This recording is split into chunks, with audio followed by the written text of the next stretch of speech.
नमस्कार, प्रणाम, हर हर महादेव।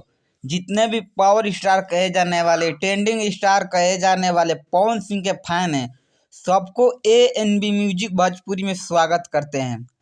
आइए तो दोस्तों, आज की ताज़ा खबरों की ओर चलते हैं। जो कि पावर स्टार कहे जाने वाले, ट्रेंडिंग स्टार कहे जाने वाले पवन सिंह की फिल्म धर्मा की ओर से निकल कर आ रहे हैं। पवन सिंह की फिल्म धर्मा की ओर से निकल कर आ रहे हैं। इस फिल्म का ट्रेलर लॉन्च कर दिया गया है। इस फिल्म का ट्रेलर लॉन्च कर दिया गया है DRG म्यूजिक भोजपुरी पर। DRG फिल्म्स भोजपुरी पर ट्रेलर लॉन्च कर दिया गया है। आप सब जाकर सुन सकते हैं, देख सकते हैं।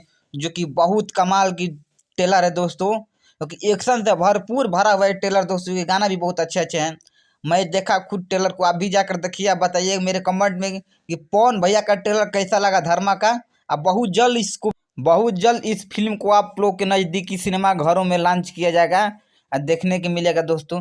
ऐसा ही खबर जानने के लिए दोस्तों मेरे चैनल को ANB म्यूजिक भोजपुरी को सब्सक्राइब करें और कमेंट में बताएं दोस्तों कैसा लगा।